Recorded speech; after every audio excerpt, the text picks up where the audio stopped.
The spark of arrogance. The Vaith Dominion had ruled the Orion Spur for centuries.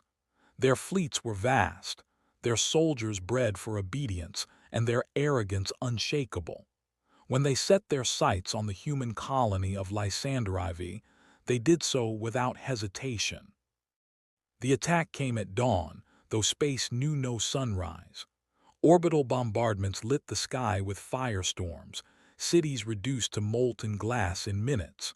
Transmission towers burned. Hospitals collapsed with patients still inside. Entire families clawed at sealed shelters as plasma rains poured from above. The Vaith commander, a crimson-scaled brute named Varric, broadcast his declaration across the colony's surviving networks. Humans are weak. Your worlds are farms, your children future slaves. Submit and be forgotten. The arrogance in his tone was deliberate. He believed Earth incapable of reply. The Feast of Mockery. In the following weeks, the Vaith did not simply occupy, they celebrated. Slaves were dragged before their captains to amuse them. They raised their banners over the ruins of human schools and libraries, calling it proof that the Dominion's truth had triumphed over Terran myths of freedom. Across the galaxy, alien empires watched and nodded. Humans had risen quickly, yes, but without fleets comparable to the great powers, surely they would remain irrelevant. Earth was civilized, they whispered. Earth would accept. At a Dominion banquet, Varric himself mocked the humans to thunderous applause. They send envoys with words, not warships. They quote philosophy when they should forge steel. Their weakness is not their lack of weapons, but their lack of will. The chamber roared in laughter. They did not know those words would become his epitaph. The silence before the storm. The galaxy expected Earth to grieve in silence. They expected apologies, negotiations, concessions. Instead, Earth went quiet. For 3 months, no statement came from the Terran Assembly. No cries for help, no appeals to galactic councils, only silence. But silence, when it comes from humanity, is never peace. It is breath held before the plunge. It is the deep coil of muscle before the strike. Above the ruined Lysandrivi, Dominion ships began vanishing. Patrols never returned. Scouts lost contact mid-sentence. Wreckage floated cold in orbit, scorched in patterns no known weapon produced. Varric laughed it off at first. Cowardly raids, he spat, the last kicks of dying prey. Yet in the black void, Dominion crews whispered in terror. Because the wreckage carried no scars of railguns, no burns of antimatter lances. These kills were made with improvised fire, jury-rigged explosives, repurposed mining lasers. Tools of survivors, yet more effective than entire armadas. Humanity had not deployed a fleet. Humanity had unleashed its will. The answer in fire. When Earth finally spoke, it was not through diplomats. It was through a single, chilling broadcast on every channel the Dominion controlled. A human woman stood in a ruined street, dust settling behind her, the shadows of her fallen neighbors at her feet. Her face was scarred but unbowed. Her voice was steady, each word measured as if carved into stone. You thought us weak because we lacked fleets. You thought us broken because you burned our cities, but we are still here. We endure, we survive, and now so shall you endure us. The broadcast ended with coordinates. Dominion fleets rushed to investigate, only to find traps, ambushes, entire flotillas lured into asteroid fields seeded with human-rigged nuclear warheads. Mining ships became torpedo platforms. Cargo freighters became ramming hulks.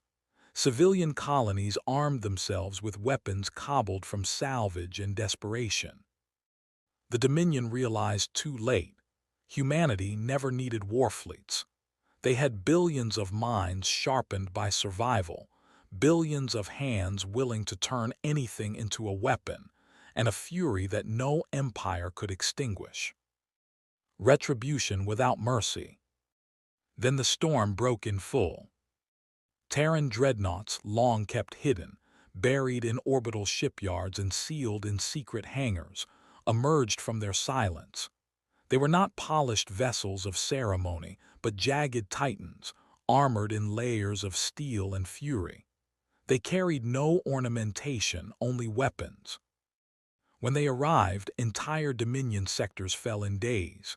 Human soldiers, veterans of survival, deployed in silence.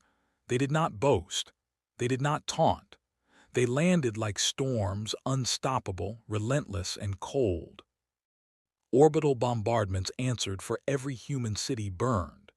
Dominion fortresses cracked open, their proud banners turned to ash. Varric's flagship itself was boarded by survivors of Lysandrivi, armed with nothing more than rifles and rage. They dragged him from his throne, scarred his face with the same brands he had pressed onto human captives, and left him screaming as his ship was torn apart around him. The galaxy watched in horror. What they had dismissed as prey had become predators beyond comprehension. The ashes of empires. Within a year the Dominion was gone, not defeated, gone. Their archives burned, their fleets shattered, their homeworld silenced. No monument remained, only whispers of fire and terror. But humanity did not stop. Those who had allied with the Dominion found their worlds visited by Terran warships. Treaties were offered: sign, submit, or burn. Most signed. The few that resisted became warnings etched across the stars. Humanity did not seek an empire. They sought survival. Yet survival demanded annihilation of every hand that had once risen against them. The lesson was carved in blood. Earth's patience is vast, but its vengeance is infinite. The whispered fear. When the wars ended, the galaxy fell into silence. No alien dared provoke Earth again.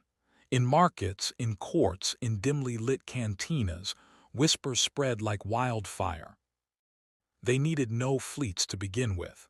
They needed no armies, only the will to survive and to make survival unbearable for their enemies. Varric's mocking words were remembered, but not as he intended. Now they were warnings told to children, to soldiers, to emperors. Never mistake silence for surrender. Never mistake peace for weakness. And never provoke humanity, because what they lack in fleets, they repay with fire. Across the stars, survivors shuddered when they saw Earth's flag. For in that symbol, they did not see a nation. They saw the night Lysander burned. They saw the year the Dominion fell. And they remembered the whisper that would haunt them for all time. Humanity never needed a Warfleet, only the will to survive.